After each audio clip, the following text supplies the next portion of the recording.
Salam sejahtera bagi kita semuanya. Tuhan Yesus memberkati. Shalom. Kita bersyukur buat kesempatan sekarang ini kembali saya akan jelaskan sesi kedua tentang tanda dalam bahasa Yunani yang sebelumnya sudah saya jelaskan bagaimana secara etimologi dari bahasa Yunani tanda itu yang terdiri dari dua kata. Yang pertama adalah saimion dan yang kedua adalah syarachmah. Sekali lagi, saya sudah jelaskan yang pertama arti dari tanda itu adalah saimion yang memiliki pengertian yang umum begitu. Dan saimion ini dapat dipahami dan ditafsirkan secara figuratif. Sementara charachmah yang artinya cap, stempel atau tanda perbudakan, perhambaan atau kerja paksa, tanda kepemilikan ada bekas permanen. Nah, charachmah ini dapat dipahami dan ditafsirkan secara harafiah. Dan dari pencarian istilah kata tanda di Alkitab Perjanjian Baru, saya mengambil beberapa contoh ayat saja yang berhubungan atau menggunakan istilah kata tanda tersebut.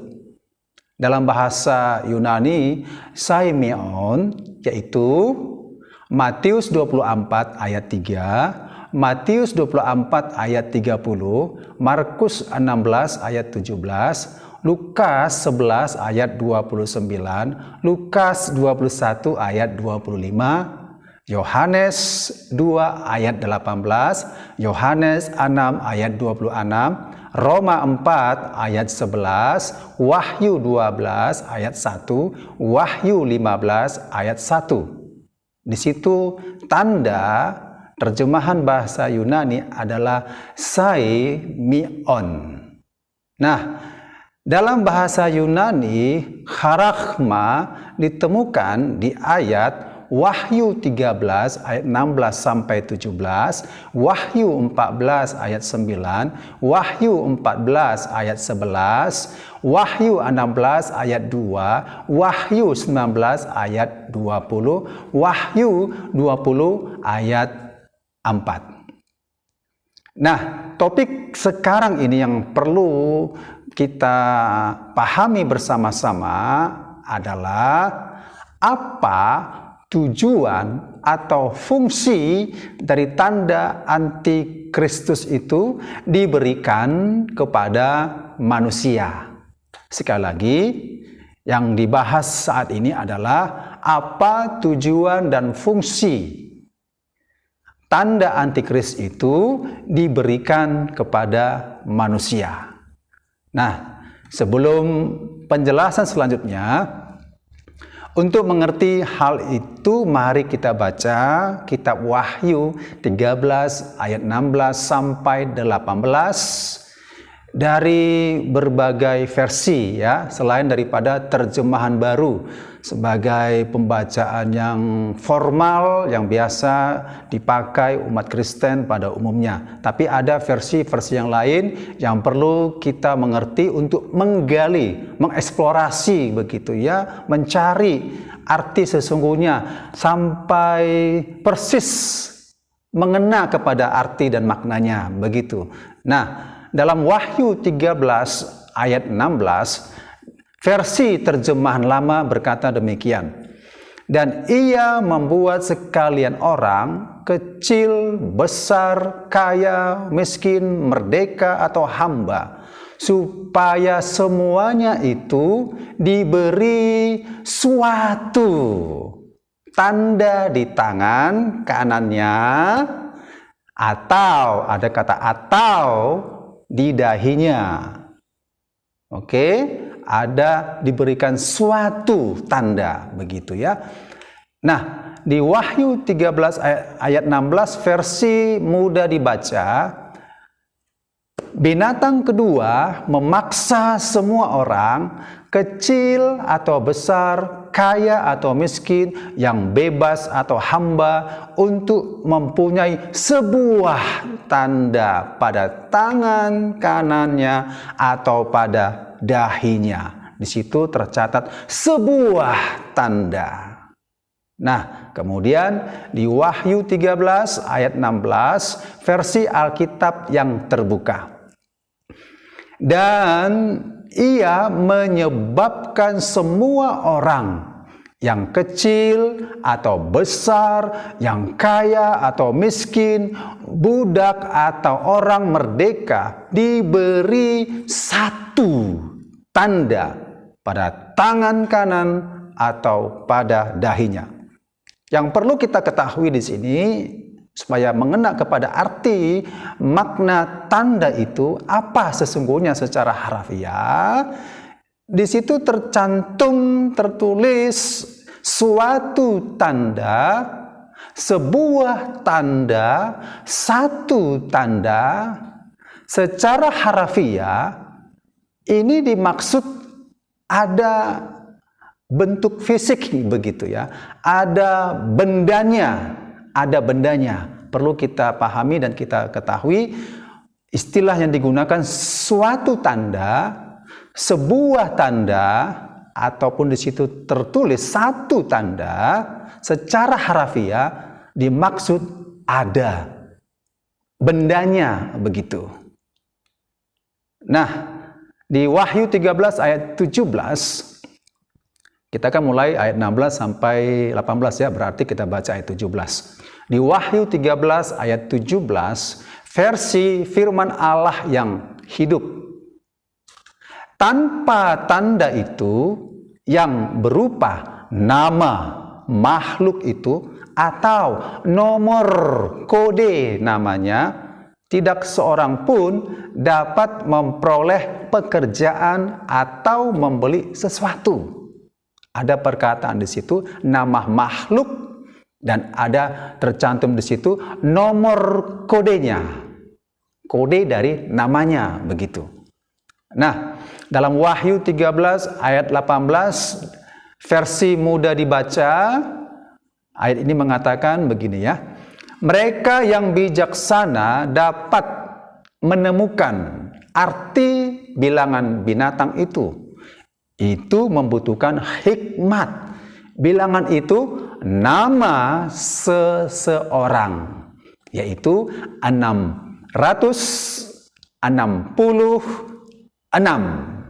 Nama seseorang, yaitu 666. Oke. Itu ayat dari Wahyu 13 ayat 18 versi mudah dibaca. Kemudian Wahyu 13 ayat 18 versi bahasa Indonesia masa kini tercatat di situ. Di sini perlu ada hikmat. Orang yang bijaksana dapat menghitung arti dari angka binatang itu, sebab angka itu adalah nama seorang manusia. Angkanya ialah 666. Kemudian di Wahyu 13 ayat 18 versi firman Allah yang hidup. Inilah teka-teki yang memerlukan pemikiran yang cermat untuk dapat memecahkannya. Orang yang sanggup hendaknya memecahkan kode ini.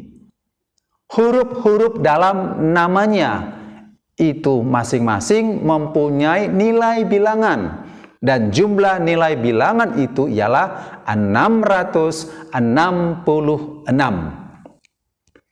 Dalam bahasa Ibrani ya, ataupun rumusan yang digunakan dalam bangsa Ibrani, ada bahasa suatu kata disebut gematria ya.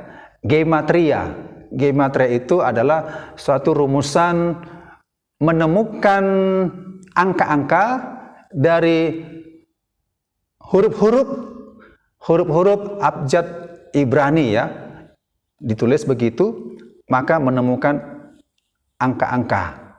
Itulah disebut gematria. Jadi secara gematria Wahyu 13 ayat 18 bisa diselidiki demikian. Siapakah nama yang menggunakan 666 itu maksudnya gematria ya. Nah, kita sudah membaca ayat ini. Di lain waktu akan saya jelaskan kembali di bagian yang lainnya. Masih banyak perlu disampaikan ya.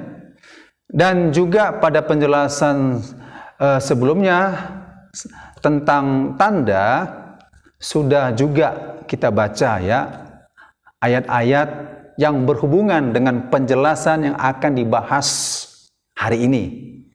Apakah yang akan dibahas hari ini? Yaitu apa tujuan dan fungsi tanda antikristus itu diberikan kepada manusia. Ini yang kita bahas pada saat ini. Nah, yang pertama setelah membaca ayat dari Wahyu 13 ayat 16 sampai 18 atau juga sebelumnya saya juga sudah menyampaikan ayat-ayat kitab Wahyu sebelumnya, maka dapatlah sesuatu disimpulkan atau setelah diselidiki, maka apa-apa saja poin-poin yang penting diambil untuk menyimpulkan tujuan dan fungsinya. Ya, nggak perlu lagi kita membaca ayat demi ayat, tetapi saya akan jelaskan satu persatu. Apa tujuan atau fungsinya tanda antikris itu diberikan kepada manusia? Yang pertama, tanda itu adalah sistem jual beli. Sekali lagi, tanda itu adalah sistem jual beli atau tanda transaksi. Transaksi perbelanjaan, transaksi ya. Atau juga disebut pada era zaman Antikris itu dikatakan sistem ekonomi. Sistem ekonomi yang begitu dirancang dengan baik untuk mempermudah dalam perekonomian pada zaman Antikristus. Yang tidak menerima tanda Antikristus itu akan mengalami kesulitan memperoleh hal-hal yang mereka butuhkan untuk kelangsungan hidup, karena tidak dapat menjual atau membeli. Dan sistem ekonomi ini pasti ya, sistem ekonomi ini pasti tidak mudah-mudahan pasti berhubungan dengan teknologi. Sistem ekonomi ini pasti berhubungan dengan teknologi. Bisa saja tanda antikristus itu ya, tanda antikristus itu berupa instrumen atau perangkat yang bisa dibaca oleh sensor untuk memberikan akses kepada suatu transaksi perdagangan yang dikarakma di dahi atau di tangan kanan manusia. Bukan tangan kiri ya, bukan tangan kiri. Kenapa? Karena tangan kananlah pada umumnya yang lebih berperan melakukan transaksi tersebut. Pada tangan kanan pada umumnya, memang ada tangan kiri yang biasa melakukan sesuatu aktivitas dan kegiatan, tapi pada umumnya tangan kanan melakukan transaksi. Itu yang pertama, sistem ekonomi yang dipergunakan pada zaman Antikris, jual dan beli. Oke. Nah, yang kedua, tanda itu merupakan menjadi alat media untuk mengetahui atau mendeteksi gitu ya, melacak keberadaan manusia.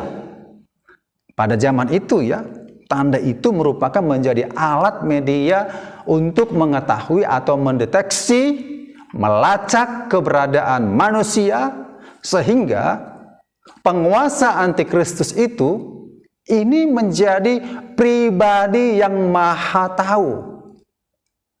Ya, karena dibilang antikristus dia menyamar seperti Kristus, dia menyamar seperti pribadi ilahi, tapi ini ilahi palsu. Bagaimana caranya dia bisa menjadi pribadi yang ilahi? Dia menggunakan teknologi. Dia menggunakan teknologi untuk mengetahui privasi manusia atau segala sesuatu dalam kehidupan manusia. Dia berusaha menjadi maha tahu. Tanda kutip ya, maha tahu itu adalah Allah itu sendiri.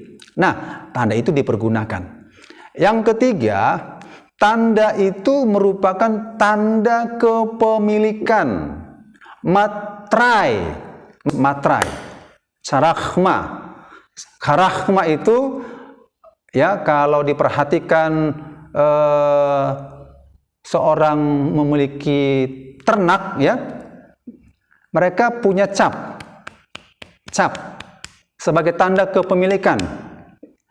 Ya, cap dimetrai begitu. Ini punyaku, kerbau ini punyaku, domba ini punyaku. Menggunakan besi yang panas, dipanaskan, ada suatu simbol-simbol dan dicap. Nah, kalau sudah dicap itu menjadi milik. Tandanya ini milik saya sudah cap binatang ini. Nah, gitu ya. Seorang peternak. Nah, itu contoh saja. Dan demikianlah ini, orang yang menerima tanda itu sudah menerima matrai menjadi milik antikristus. Itu yang ketiga. Nah, yang keempat, tanda itu merupakan salah satu media penyembahan dalam agama antikristus pada zamannya. Tanda itu merupakan salah satu media. Kalau nggak ada medianya, itu dia bukan berarti pengikut ya. Ada media yaitu tanda ya, merupakan salah satu media penyembahan dalam agama antikristus pada zamannya. Kenapa disebut agama antikristus? Memang akan menjadi satu agama, keyakinan dan kepercayaan sesembahannya adalah antikristus. Maka digunakan tanda.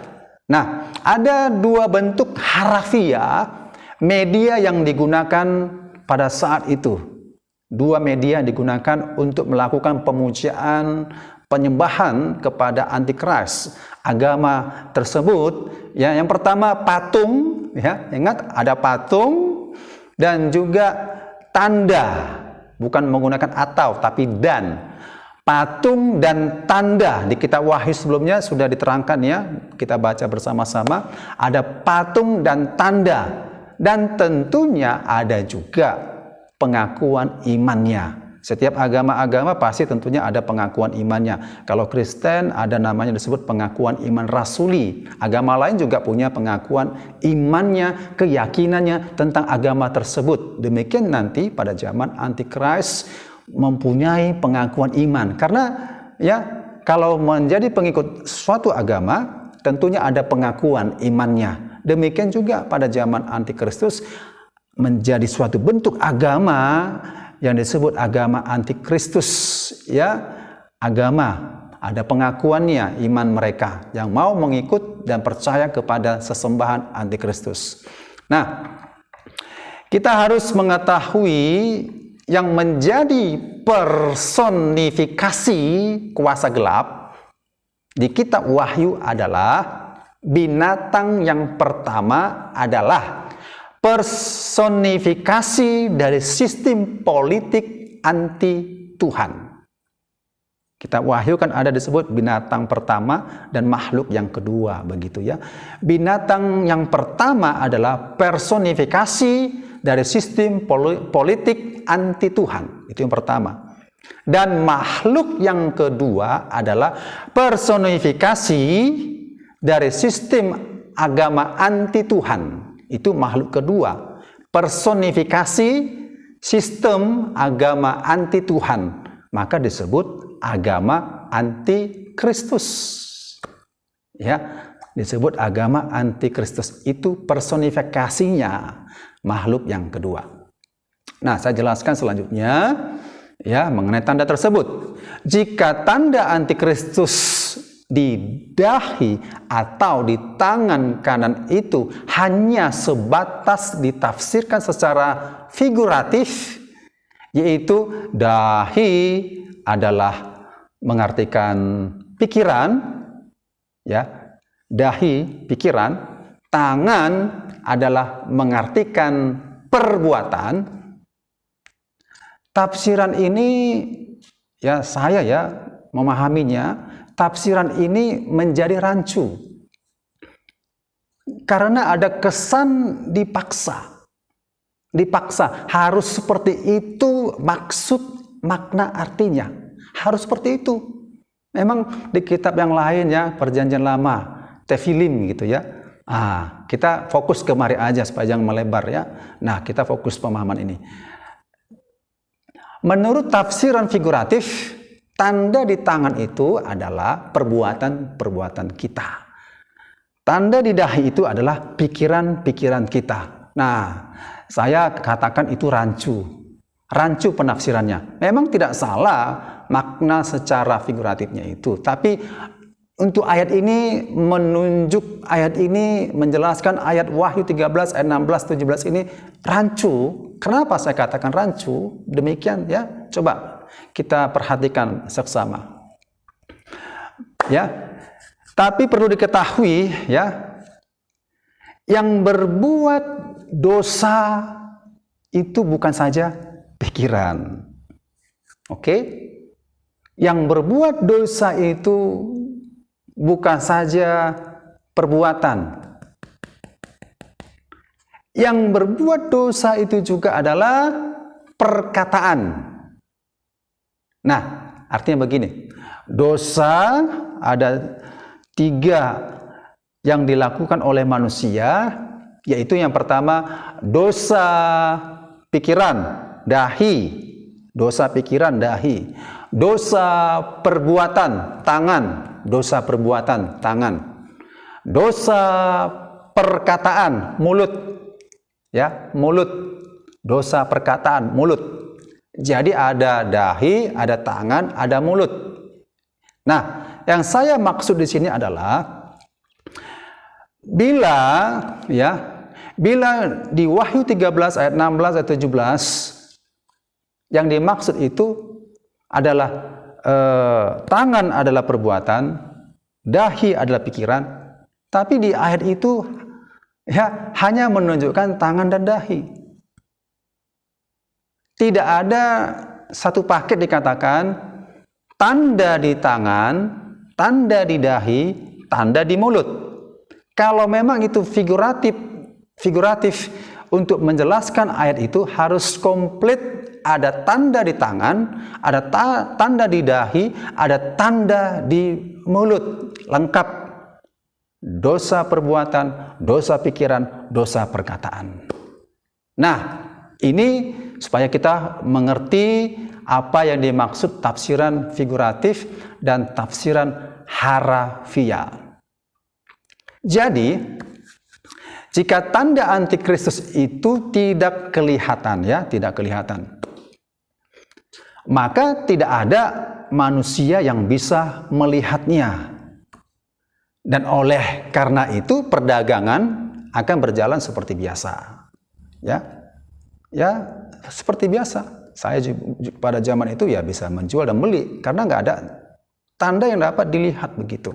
Bila tanda antikristus itu tidak bersifat harafiah, sekali lagi tidak bersifat harafiah, ia tidak akan berhasil menjalankan fungsinya sendiri. Nggak berhasil dalam sistem ekonomi global dunia ini kalau hanya secara figuratif, ya, disampaikan. Oke? Sekarang kesimpulannya. Dari pemahaman tujuan dan fungsi tanda tersebut, Alkitab dengan jelas menyatakan bahwa tanda antikristus ini yang diberlakukan pada zamannya, beda, ya. Sekarang belum diberlakukan tanda antikristus, belum. Cikal bakalnya ada, tetapi belum diberlakukan. Tetapi setelah kedatangan Tuhan Yesus yang kedua kali, maka ketika zaman itu terjadi, tanda antikristus itu sudah pasti diberlakukan sebagai meterai, sebagai cap, sebagai stempel kepemilikan bagi yang mau percaya dan mengikutinya. Nah, apa kata Alkitab? Alkitab dengan jelas menyatakan bahwa tanda antikristus ini tidak boleh diterima. Tidak boleh diterima. Karena siapa yang bersedia menerima tanda antikristus itu pasti akan mendapat konsekuensinya, yaitu murka Allah. Di kitab Wahyu yang sudah kita baca sebelum-sebelumnya, ya, ada murka Allah terhadap mereka yang menerima tanda tersebut. Menerima tanda tersebut. Nah, jikalau ada yang tidak menerimanya, tentunya akan mengalami aniaya. Dan di Alkitab mengatakan juga ada sampai dipenggal, ya, disiksa, dibunuh begitu untuk mempertahankan, menolak tanda itu. Jadi memang ditolak, bukan diterima. Tapi ingat, pada zaman antikristus. Nah, selanjutnya akan saya jelaskan tanda itu wujudnya berupa apa, ya, cikal bakalnya bagaimana, sehingga ini akan diberlakukan pada zaman antikristus. Dan ini hanya suatu gambaran nubuatan. Yang saya sampaikan ini adalah nubuatan eskatologi. Jadi harus tahu urutan cerita untuk menafsirkannya. Jangan katakan ini tanda antikristus pada era sekarang. Belum era sekarang, ya. Tanda ini belum sah begitu istilahnya. Belum pas, ya, menempatkan posisi tafsirannya. Nah, tanda ini secara harafiah akan diberlakukan pada zaman antikristus.